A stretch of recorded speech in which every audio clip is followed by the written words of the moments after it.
This meeting is being recorded. And we are on.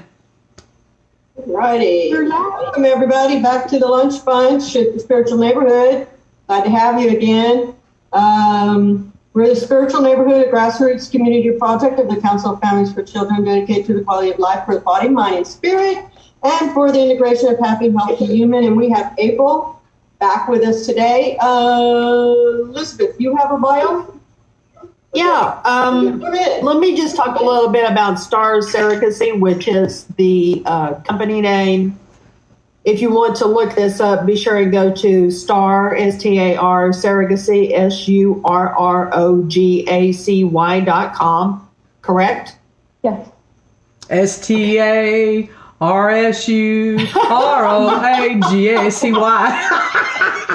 That's exactly what I heard in my head after I said that. I thought, oh, this is going to go in a totally different direction than I thought. Yes.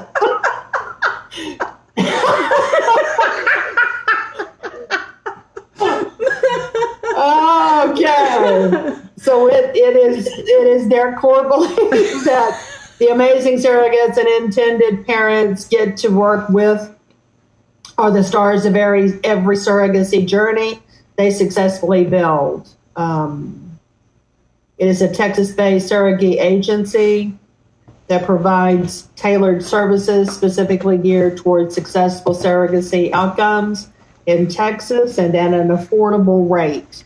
And April and all of us were talking about earlier, we were talking about purposefulness and how people have options, but you were bringing up that you had gotten a lot of emails pertaining to the agency or going solo. So you want to talk a little bit about those kinds of questions that you're dealing with? Right, absolutely. So we have gotten a lot of inquiries about people kind of questioning what direction they wanted to go. You can either go independent, which means you go out, you find your own surrogate, you go through the whole process without any assistance during that process. Or you can find an agency who is pretty much a concierge and a matching service for you. So we personally, as an agency, we bring we advertise, we get the surrogates in, we pre-screen them. So these are all things that you would be doing on your own if you went independently. So there's a lot of responsibility. There's a lot of moving pieces to each journey, and each journey is different. So the good thing with an agency is we've been through a lot. We've done a lot of different things. We've gone through a lot of different, situations. And so we kind of know how to navigate different situations. So the first process that we do is, like I said, we screen the surrogates, and then we start with the matching process. So we bring in the intended parents, and then we have all of our surrogates, and we try to make the best match and make sure that it's the best fit location-wise.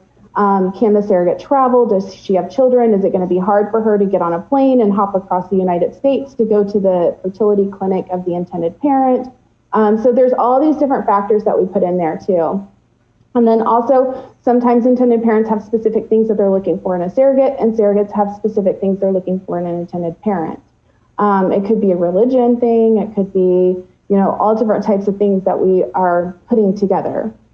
So with an agency, we can assist with the matching process, which is huge. Because not only did we spend the time getting medical records, which these days can take like up to 3 months to get medical records.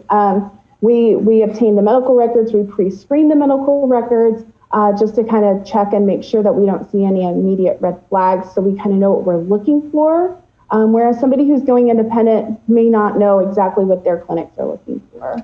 Wait a minute, April. April, stop right there a minute. I think that's really important to delve into a little bit more. So, because I think that I remember you saying previously that a lot of times, or most of the times, they will use their own eggs, and the surrogate is just carrying the bio mom or the adoptive mom, or however you call them, their eggs. So, what are you really looking for in the medical screening part? So in regards to screening a surrogate, their BMI has to be a very specific range. their age has to be a certain range. There's a lot of surface level things, but then when we're looking at the medical records, we're bringing in their birth records from all of their previous births. We're bringing all of their OBGYN records from all their previous births. So what we're looking at is any type of blood issues, thyroid issues, anything that may be like complications with their pregnancy that may have not been a big complication to them, but to a fertility doctor, it would have been a complication. Any type of, we've had people that came in that had heart problems when they were younger that didn't get, pushed through because the fertility clinics would not approve that. There's certain things, that different, any kind of like weird diseases or complications or anything like that, we have to look for. Okay, that makes sense. And also, do you do like personality screenings or background checks as far as criminal? So that comes along, yeah. So what we do is we'll pre-screen the surrogate, then they get matched. And then what we do is we take all of their records, all their profile, everything that we've been putting together. We send it over to the intended parent's fertility clinic. Then that fertility clinic looks at all the records, pre-screens it. They say, yes, this looks like a good fit. They bring the surrogate in for a physical evaluation. And during that physical evaluation, they're looking at the uterine lining for any type of cyst. They do a ton of blood work. They kind of get to know the surrogate, kind of get a feel for her and see where she's at. And then once she gets the green light there, then she goes into a psychological evaluation. Ah, good. So she does get a full psychological evaluation prior to signing the contract. That's part of the screening. What about criminal histories and backgrounds like that? We do all of that prior to matching them. Excellent. So you're checking every little detail that's going on. Right. There's a lot of little pieces that we have to put together, and we try to make sure. And during this time too, during the process of getting all the medical records and the background checks and everything like that, I'm constantly in contact with them. So I'm creating a relationship with them as well. And I'm kind of making them do a little bit of the work just to see, I kind of test them to make sure that they're ready for a journey, because it is a lot of work. It's a lot of dedication that has to be made. And you also have to make sure that they are going to be willing to make their appointments on time. If I set up a phone call for them at 2:00, are they going to call me at 2?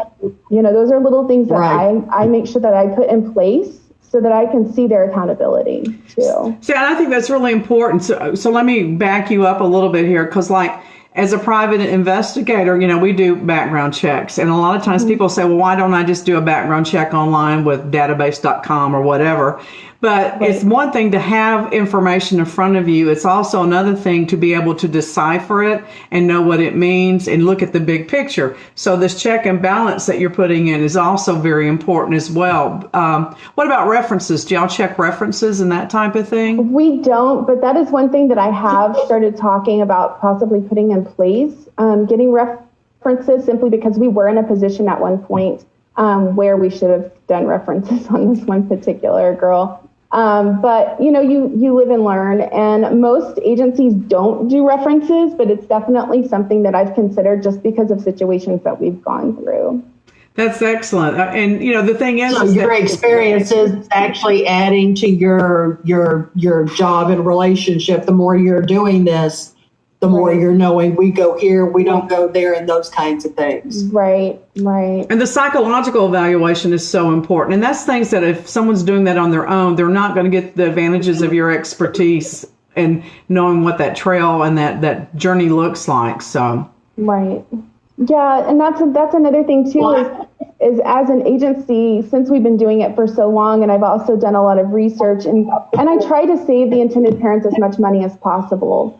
So a lot of our third-party providers, such as attorneys, the counselors or psychiatrists, and the escrow and everything that has to go into place, we've tried to find the most reasonably priced and affordable and quickly, people who turn over their product really quickly and have good quality and things like that. So we've really done a lot of research and putting all of those in place too. So once a client is working with us, we are able to provide them those connections.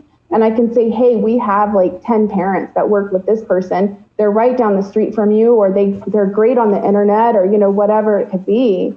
So we are able to provide that during their journey to try and make these transitions from one step to the next as quick and easy as possible for them, so that they're not having to research, what's the best attorney that I need to go to? Well, they were $3,000. The other people were $750. I don't know who to trust, so we can say, well, we have 10 people here. We've never heard of this person. So, we can definitely provide that assistance as well. What about emotional support? Maintaining a 9-month relationship with a perfect stranger is difficult under the best of circumstances.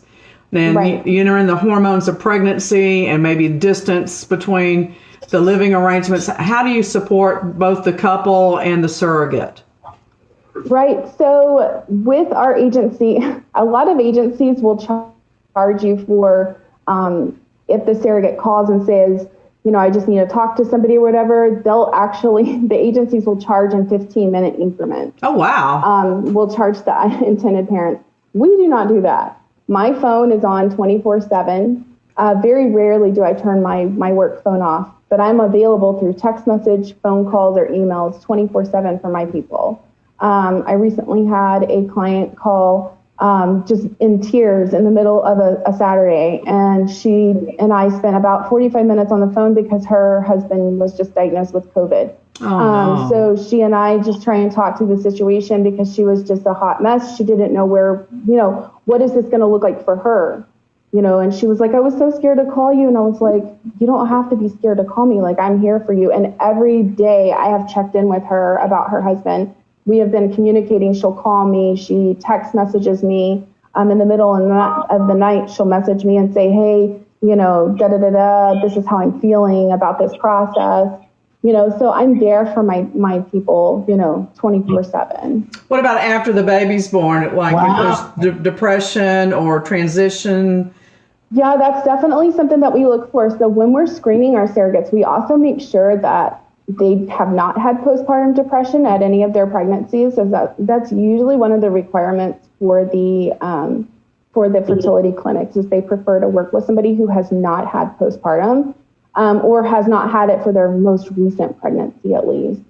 But that's definitely in the contracts, that they are allowed to get counseling as needed during the process too. So they're allowed to get professional counseling, and the intended parents are responsible for that payment. Well, it sounds like you really have covered all the bases. I can't imagine trying to maneuver all that by myself. Yeah, there's definitely a lot of pieces, and I don't think people realize how many pieces there are to a journey. And anything can change. A surrogate can go in and be perfectly healthy, and then the doctors say, well, your lining isn't working, or this isn't working, or that's not working, or your thyroid is off. We need to wait a couple months. So I kind of have to talk everybody through that process as well. So what are the biggest challenges for the prospective parents? I think the biggest challenges for the intended parents would probably be, it's kind of hard to see because every step they're kind of on pins and needles, and then it's like a relief, and then it's on pins and needles again. So during the matching process, they're all usually super anxious because they're like, is anybody gonna choose us? Are we gonna be liked? Are they gonna be, and then it's, are they gonna show up for their appointment? Are they gonna be there? Is this test gonna be okay? Are they gonna be cleared? And then it's, is she gonna take her medication on time? Is she gonna do what she's supposed to do? And then it's like, is she gonna get pregnant? Did this take? And then it's, it's just every step until that baby is here. I think the intended parents are always on pins and needles. Yep, a roller coaster ride for sure. It truly is. It truly is. And it's kind of funny because when I was looking at naming the business, I almost named it something of the fact of, the waves or something, because I was like, that's constantly what it is it's this high, this low, and this, and it's just kind of it's a journey. I mean, that's what it is. It's definitely a journey. You should have called it Any Way the Wind Blows. Right? Pretty much. I mean, it's such, and then what's weird is from a spiritual side of it, you have these people who come in, and it's like they hit wall after wall after wall, but they can be the kindest, most gentlest people ever. And they have the most challenges. And I have one intended parent, that I'm thinking of specifically, and they are the most I mean, they are just the most down-to-earth people you'll ever meet, and they have had the most challenges during their journey. And then you have these people who just bebop in, boom, boom, boom, they're matched and done and pregnant and moving on. And I'm like, like, you know. More plays, more of those, yeah. Exactly. Yeah, So that's on my list. Once Boom, they boom, start boom. hitting Yeah, the walls, the walls just never stop, it seems like. And it's just like, I just feel so horrible for some of these intended parents. It's just, and they're like, we have the worst luck. And I was like, well, let's not see it like that. Let's just Let's reframe that. Let's reframe that. Yeah. I'm like, you just have a few extra challenges that are making you stronger, but we're going to get through this. So, Okay, so my superpower is to play devil's advocate. That's my superpower. Yes. Okay, so what do you do? What is your superpower for dealing with a situation where you've got this match and then all of a sudden there's this huge clash that comes up between the personalities? What happens? I haven't had a personality conflict. I have had some situations where the surrogate was cheating on the husband with somebody from another state, and the new boyfriend did not want her to be a surrogate. And we were right at starting contracts. Like, this girl had been screened. She had been, like, we were literally about to sign contracts, and everything, this is where I came back with the references needed. The mother of the surrogate called and said she was having an affair with her husband. Her husband didn't even know at this time. We found out before the husband. So we have dealt with some situations. So when this happened, we, it was a lot. It was a lot to take in, because then the husband called us crying. He felt so bad that they had gone through the process. I spent about 2 hours on the phone with this sobbing husband saying, I don't know what I did. I'm just blah, blah, blah. And I was like, okay, we're going to get through this. Everybody's going to be okay. This is just a moment in time. Oh my gosh. That's so that was a lot for a couple weeks. But then we ended up rematching this family, and they're in contracts with their surrogate, and they're about to start. And fingers crossed it all works now. Did you do a psych eval on that woman? Because I would love to see what that looked like. She did not. Yes. Really? Yes. I'm fascinated. So that's when you said references really do make a difference, and that would be one of those. That's when I started thinking maybe we need to start adding some references on our application. Well, when you get ready to do that, call me and I'll teach you the secret to asking the trick questions to get the real answers. Okay? Because they always give you their friends. Okay? And so here's a great example. Oh yeah, so-and-so, I know them. You can always count on them. The next question is, what do you count on them for? Oh, they always bring the beer to the poker party on Friday nights. So you have to keep asking those layered questions, to find out what you really need to know. Betty, you were asking a question? Yes. Do you do polygraph tests? We don't go that far. Yeah.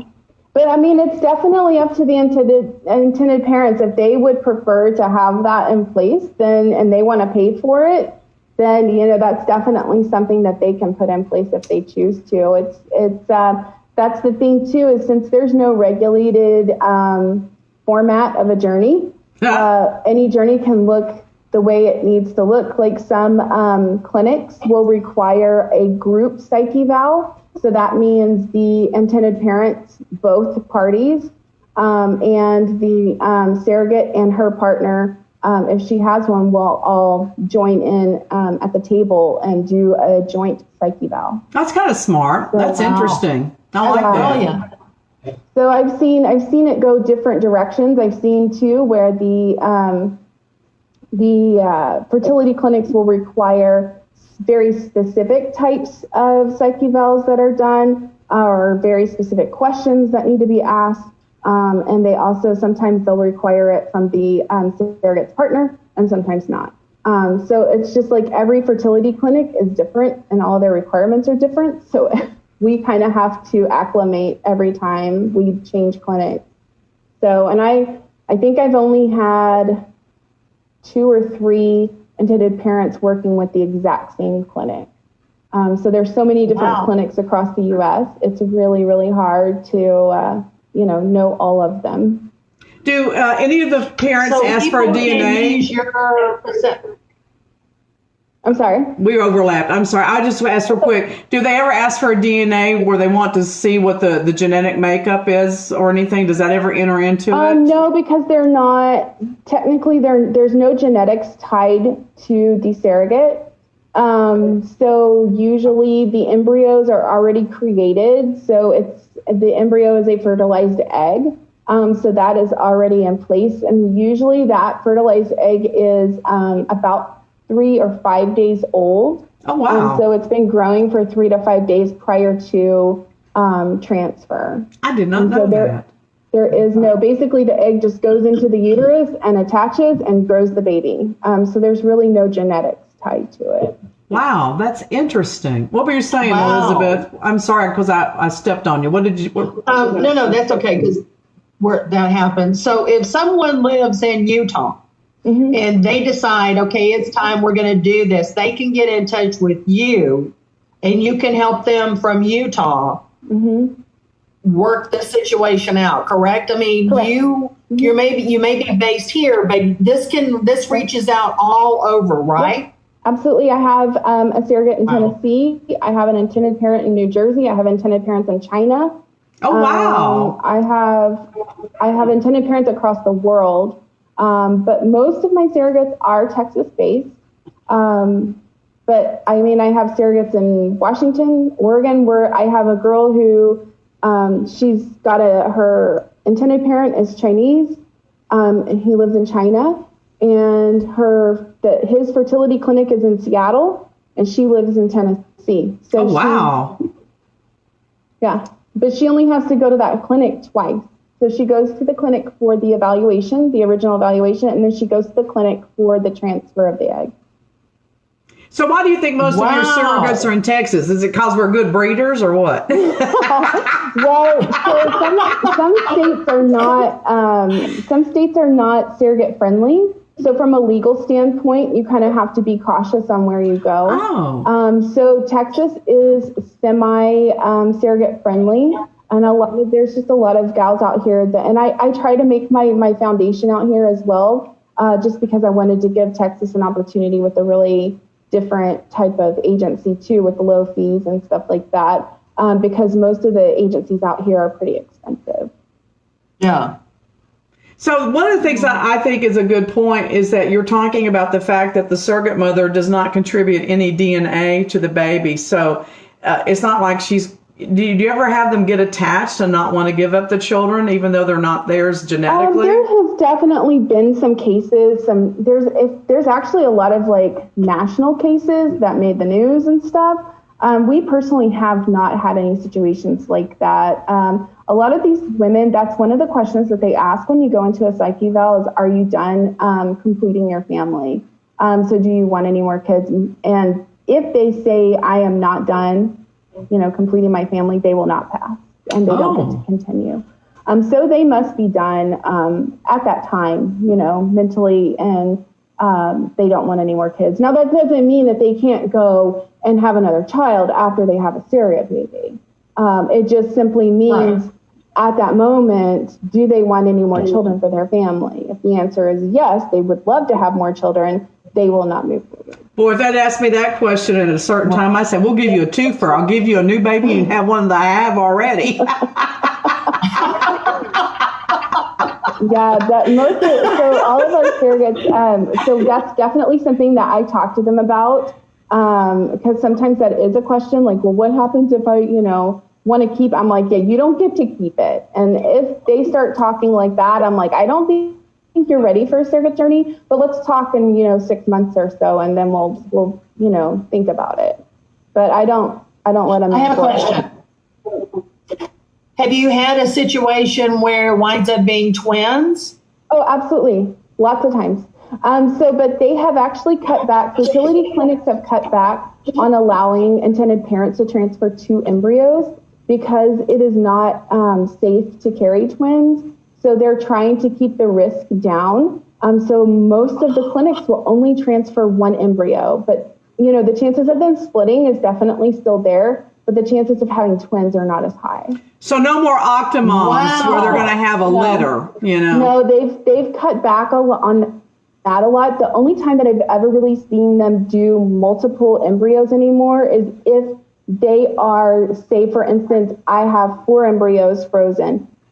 I've had trouble getting pregnant, so they would transfer 2 to me, but that would be the max. They would not transfer all 4 of them at once. So we see a development of ethics going they're on. my embryos. Yeah, so they're developing a line of ethics and code of operations because, there was several years there where they were having 4, 5, 6 babies at a time because they were opting to keep all of the embryos because they were viable. So that's smart. Okay, good to know. Yeah. April, I've got a question. How long can you keep those? How long can they stay where they are? How long can that... from 20-year-old embryos? So as long as they're frozen, you can just leave them frozen. Mm-hmm. Yep. Can you gift those to somebody else? Can you actually donate those to another family? Absolutely. There's definitely what's called embryo adoption. And so there are parents out there that went through IVF or just can't afford to do IVF. And they've lost, or they went through IVF and didn't get any embryos out of it because it's not a guarantee. Just because you do IVF doesn't mean that you're going to get embryos. So there's definitely some parents out there who go through the process, do not get any embryos, and then they're like, well, what do we do now? And so some of them will adopt embryos from people who have gone through IVF, had a ton of embryos, or had, 6 embryos. They transferred 2 and 1 took, and then they're like, I'm done. I'm not having any more kids. But then they have, all these 4 embryos left, and they're like, what do I do with them? And so they'll adopt them out or donate them to science or just destroy them completely. So those are kind of your options. I think I saw a couple years ago a case where the couple divorced and they had embryos frozen, and the mother wanted to donate them, and the father sued her because they were divorced to block that because he didn't want to give away the embryos and he wanted to see them destroyed and not given away. Have you heard anything about the dynamics of that? That's just a legal thing. So whenever I went through my divorce, my attorney granted the embryos to me. So they are my embryos now. So that's a legal thing. You gotta figure that out before you sign the dotted line. Yeah, that's a lot of stuff to think about, isn't it? It really is. Yeah. What are you doing? What is she doing? She got to talking about stuff and it just went fuzzy. It was like, okay. Yeah, you're still fuzzy. You're still fuzzy. I am fuzzy. Okay, now we're all obsessed with her. I see you. I'm talking about, weird things. And it's like, ooh. So, April, we all have ADD on this show. We just have ADD on this show. There we go. We're off and running another direction. That's okay. Well, I think she knows me well enough to know it's like, I just think that's her. She'll get over it in a minute. Just leave her alone. Just, she'll come back. It's only temporary. The bottom line, though, is that if the surrogate tried to keep the child, that would be legally kidnapping, wouldn't it? Yeah, so that they're all in a legal contract. So prior to transferring any embryos or starting any medications, they all sign a contract. And so their contracts will state, what the penalties and stuff are for things like that. But yeah. That is fascinating. It really is. It's very, very fascinating. Yeah. Wow. Yeah. There's a lot of work involved in all this. And I'm glad you brought that up because I really do not believe people understand the process, first of all, but secondly, everything that is detailed and involved to make this actually come to pass. It isn't just, oh, I'm going to decide to have a baby or adopt a baby and boom. It is a lot of legwork, time, effort, sweat, tears, emotional roller coaster. It is just like being pregnant, the yes or the no's, and will it work, won't it work? Those kinds of things. Yeah. There is a lot of work, and that's part of us being an agency is, I can go as far as making travel arrangements, appointments, making sure that the surrogate has transportation, all of the little things like that, because if you were going independent, then that would all be on you. So that's, a lot of time and energy. So that's what you pay for an agency, is to really hold everybody's hand and walk through it all together and make sure that everybody's on the same page and that it goes as smooth as possible. I'm exhausted just thinking about it. And I would assume that there are other agencies that don't offer that holding of the hand situation like you guys do. There are a lot of agencies out there, and I will say that a lot of people have come to us frustrated because they felt like a number, just another number at some of the bigger agencies. And I've always said, I'd love to have a big agency, but I don't want a big agency. Because I don't want my people to become numbers. I still want to be able to know my people by their names, by their phone numbers, by their, whatever. And I want to know when they're calling me and their name pops up on my phone, I can answer and be there for them immediately. I don't want to have to go through a receptionist, to go through this, to go through that, to go through this and hit voicemail after voicemail after voicemail. I don't want them to have to deal with that, because what they're going through already is stressful enough. They should be able to pick up the phone and say, hey, April, I have a question. Hey, April, I'm feeling this way. Hey, April, what's our next step? Where are we at?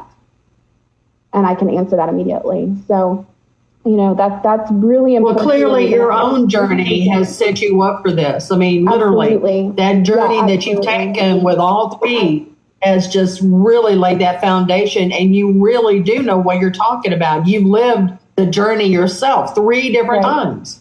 Right. Yeah, so I definitely know the importance. I'm sorry? When is the baby transferred? At birth. Mm-hmm. So at birth, usually, there's, like I said, this all goes into the contracts. This is all preferences of each party. Sometimes the intended parents are in the room when the baby is born.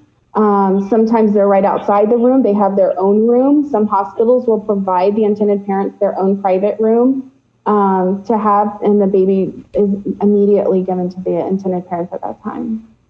Is there any more contact between them and the surrogate after that?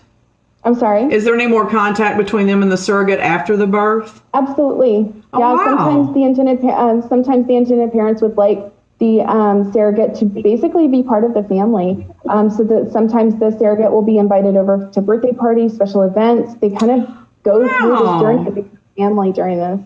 Sometimes they call the surrogate auntie for the babies. Now that surprises me. I would not have thought that. That is shocking. It really depends on their connection, their bond. And I've had surrogates that had intended parents in China, and the intended parents flew the surrogate and her family over once a year to China and paid for all expenses. Wow. And they got to see the baby and hang out, and then they were like extended family. Oh, I'd rip my uterus out for a trip to China once a year. Kind of wish I'd known this. Vacation here in a few minutes. Dadgum. But I might have made some changes along the way. There might have been a whole new world. Now, I really loved being pregnant, so I probably would have made a great surrogate. Raising kids is hell, but I loved being pregnant. I did. That's what a lot of people come in and they're like, I don't want any more kids, but my uterus still works, so let's do this. And I'm like, okay. They broke my uterus. What a great gift people are giving to be to utilize their bodies to bring joy to other people. I think that's amazing that people feel that comfortable to do that for others. That's an amazing gift. Yeah, it can be a really beautiful journey, and then on the flip side, it can be a really crazy journey. Yeah. It just, really just depends on how everybody handles it. But, it really can be a beautiful journey. I've seen some really, really amazing things come out of this.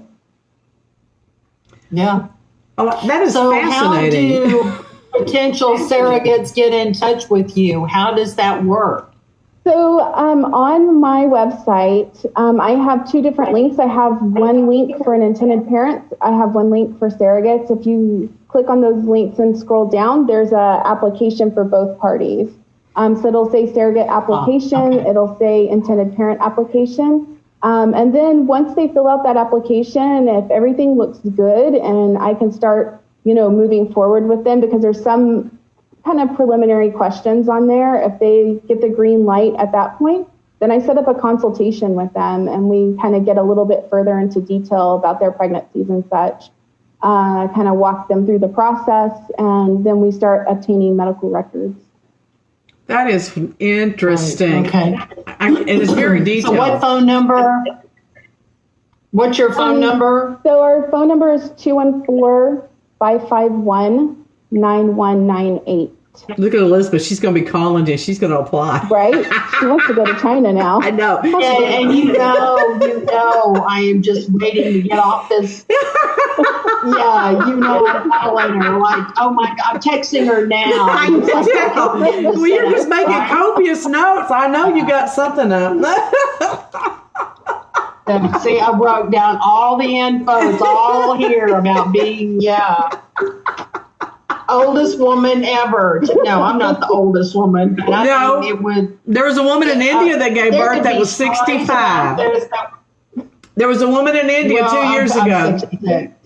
Well, see, you would be the oldest. You got to get busy. You got to get busy. Time's marching on. April, I love you, but don't be asking me to do this for you, honey. I just cannot do this for you. I am sorry. Cannot or won't. Not on my radar. I don't see it. Ever.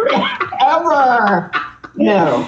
Oh my! It's just a uterus. Give it up. My children, so that I do not have to do this. So I am so grateful to her. Oh my Thank God! you so much. What a drama queen! What a drama queen! Well, Oh my God! You're awesome. You are awesome, and thank you for everything that you do. Thank you. And thank you for the wonderful gifts that you're giving to other people. This is hard work, and I think people need to know you're not just sitting on your bug, just going, okay, I'm going to send you here or send you there. There's a lot of work involved in this, and people need to know. It's not just very simple. I know. I'm exhausted just listening to this. I really am. I need a nap. Oh my God, now I'm tired. I'm waiting to get pregnant. Not now. Oh, that bodes out. That bodes out. Oh my God. We could say some things like there's probably bats. I'm being so good. Quit egging me on. I'm being good. Quit egging me on. Oh my goodness. I am being good. Quit Now I'm it. embarrassing myself. I have to stop. Okay. All right, we're going to have you back. I can't wait to hear more about this and some different. And we want to hear some stories. Come back with some stories. Yeah. Absolutely. Yeah. So that'll be interesting. So you tell us yours, and we'll tell you. We'll tell yours, and we'll tell ours, and I'm sure Elizabeth's got a story there somewhere. I don't think so. I don't think so. I may have to El Paso on this one. El Paso. Oh my God. I'll make something up. How about that? That'd be good. I could make something up. I'm sure you do every day.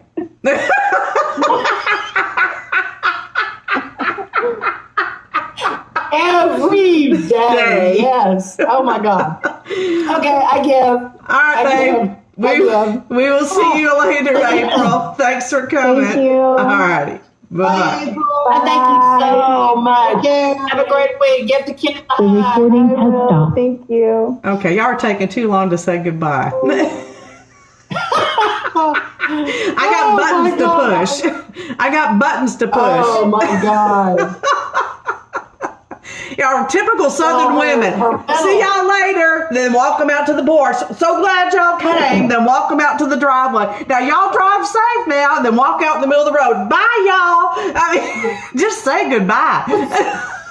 Y'all want some food? food to go. Let me go in the kitchen and get that. Yeah. Oh wait, I got some Tupperware that I can put that in. Oh, I don't have y'all's food. Hold on a second. How it works. I don't have any Tupperware, but here's some Cool Whip boxes. I got some Cool Whip little canisters. We'll put it in the Cool Whip canisters.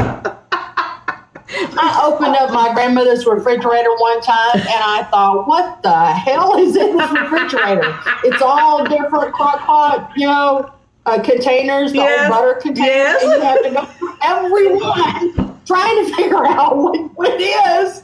By the time you get to the end, it's like, okay, we're going out. This is too much for me. I can't deal with this anymore. Well, and you don't know how long it's been in there. It could have been in there for 30 days, 60 days, a year. You don't know. Oh, my goodness. Listen, if you Oh, my goodness. Cool Whip containers for your leftovers, I think you're a redneck. It's true. Yeah, we did. We did. What? We actually did. We used, anything that had a top. That was like a semi-container, We were That's what poor. we We did. didn't have any leftovers. We ate it, and we ate it right then because we were poor. So we didn't have leftovers. We used jelly jars for glasses. Yes. Oh, I And love we used to get the detergent that Yes. actually had a towel in the top. Yes. We did that. And the oatmeal that had cups in it, the oatmeal came with cups and glasses. Yes. Yes. Oh my God. Where you go to the grocery store and you build up points and you can get a piece of crockery or, it goes towards Green stamps. silverware set. Green stamps.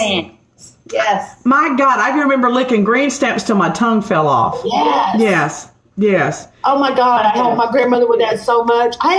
She got me a ukulele. I had a tambourine. She got me a camera. Oh my God. The first time I ever felt rich, this is so stupid, is that we got all of the Flintstone jelly jar glasses from Bama. They had little jars of grape jelly that had Flintstone characters, and we had all of them. And I thought, oh my God, we're rocking and rolling now. So my favorite jelly when I was growing up was peach. Of course, I don't like it now, but when I was growing up, my favorite jelly was peach. And then I was introduced to jam. And it was like, jelly's gone. Yeah, And now yeah. I'm a jam fan. I hate marmalade, though. Yeah. Ugh. Oh, I love marmalade. I'm not a fan. No. Not a fan of that. Oh, well, you know what I really hate? I hate Nutella. Oh my God, that's big stuff. Ugh. Oh my God. That shit is gross. Oh my God. A lot of protein. Oh my God. There's a lot of protein in a lot of things I'm not putting in my mouth. There's a lot of things out there that have protein I'm not putting in my mouth. Got too much junk in it. That's right. I don't put it in my mouth. Well, we were always trying to find something that was high in protein for my mom. And so I thought, Nutella, right? I mean, it's high in protein. And she took one taste of that and it was like, okay, well, I might as well just go and throw it away because if she's not eating it. Good for her. Good for her. That's right, Eleanor. Tell her. Tell her. Well, if they don't like something, you just go, we're done. It'll never be brought in this house again. Oh, no. And it's okay. No, I hate Nutella. I hate marmalade. It's okay. Yeah. Don't like it? Okay. I'll eat it. So will Scott. You and Scott can have a Nutella party. He loves it. Okay. If anybody ever gives me Nutella, I am sending it to you. I hate hazelnut too. Oh, I hate hazelnut. Blah, blah, Hazelnut, I'm okay. I'm Really? okay with hazelnut. Ugh, gross. I like the hazelnut. creamer. I like that. I like the hazelnut creamer, and I like hazelnut coffee. Yeah. That's a real winter feel for me. That's a wintry feel for me. It's like cinnamon. Oh, I love cinnamon. I love cinnamon. And what is this obsession that people have with pumpkin spice? Oh my God, everything. I like pumpkin spice. Everything, Not a whole though. lot of it. Everything. Oh my Not a whole God. lot of it. I mean, in moderation. So, I anyway. was working Starbucks. Pumpkin spice is a fall flavor. Yeah, yeah. Looking at left and right, left and right, left and right. Yeah, a lot of people love that. Change it out, left and right. People No. go for that And I'm not punch. doing it. I'm not doing it. No. Yeah. No, no, But no. anyway, well, wonderful show, ladies.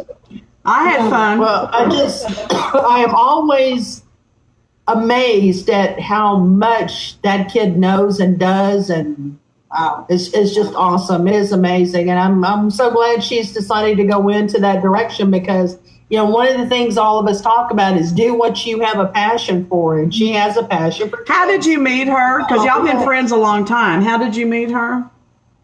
Through her mom. That's it? That's all you're going to say? Okay. Yeah. That was an amazing story, Elizabeth. Thanks for sharing. Thank you. I know we're short on time, so I'm just, trying to do my part.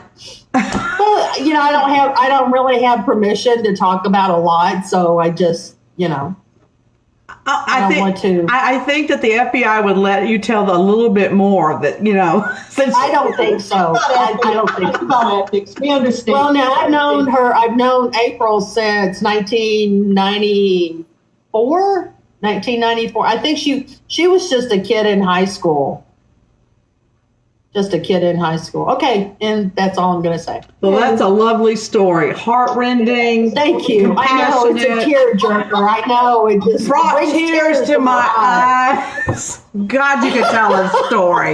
God, you could really tell that story.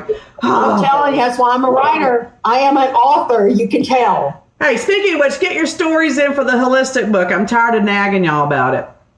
I don't have Betty's. Okay. I don't have Gail's. I do have yours, though. You got mine? Yeah, I got yours. You got mine. I got Catherine's.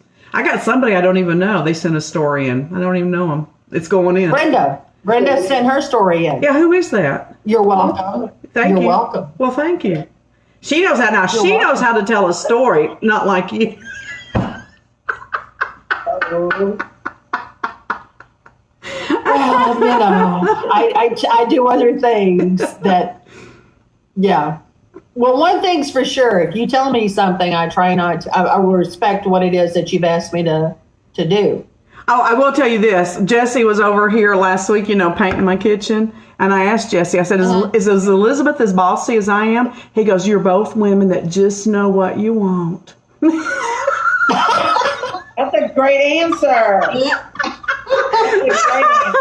So Jesse is our sponsor for the show, AdWorks LLC. Jesse Everett. I don't have the phone. Wait a minute. Oh. Where's the damn phone Oh number? my God. Oh my God. That's too funny. Was that not a great answer, though? It was. Oh, my God. That's a smart man right there, boy. I'm telling you, that is a smart man. He is. He is. So, oh, my God. I can't find his number, though. Oh, here we go. 214-906-3787. Jesse Everett. He is our handyman, contractor, soup du jour of getting the job done. Oh my God. One of the reasons why I think that is so funny is because he would say something and I'd go, well, what do you think? What do you think? It's like, well, what's your opinion? What do you think? I always do that too, and then I'll go, no, I don't like that. I'll go, no, I don't like that. Jesse, I don't want to do that. God, that is so funny. That just strikes me funny. Oh my God. Women who know what they want. Yeah. Scared. He's a hoot. Oh my goodness. True gentleman. All He's right. a great guy. He is a great guy. So I have a surprise for y'all. Tomorrow, I've got to take Mom to the gastrointernalist specialist, the stomach doctor. Okay. At 11:15. Okay. So Scott will be hosting the show for you guys tomorrow. Oh my God. So I'm going to set up the recorders today and show them how all that's done. My Google wants to talk to me. And how to put it on Facebook and then record the show. And hopefully it will go smoothly. And he may even wear a hat. That's awesome. Yeah. So you get some male energy on Wow. him. Yeah. So feel free to flirt. Oh, this is exciting. Feel free to tell him how cute he is because he is. He's adorkable. So anyway. That is awesome. So, Well, this is so cool. the This is show awesome. must Yeah. go on. The show must go on. Oh my goodness. All right. All right, so I won't see y'all tomorrow unless something changes, but the show will be here, and y'all have a good time, and say something sweet about me. If you're going to talk about me, say something sweet. Well, there goes the show. I know. What can you say? You will have. We're just going ahead and cancel the show now because it's like, okay, here's my list. I've got it right. No. I figured that you would need about 3 Okay. hours to say all the things that you need to say about me. So. It's, yeah, at least 3 hours. Oh, bite me. Y'all have fun tomorrow. All right. All right. All right. Y'all say bye. All right. Bye, everybody. Have a good day. Are you going to read our close? Read our close. Bye. I'll give you time to read the close. Oh, damn.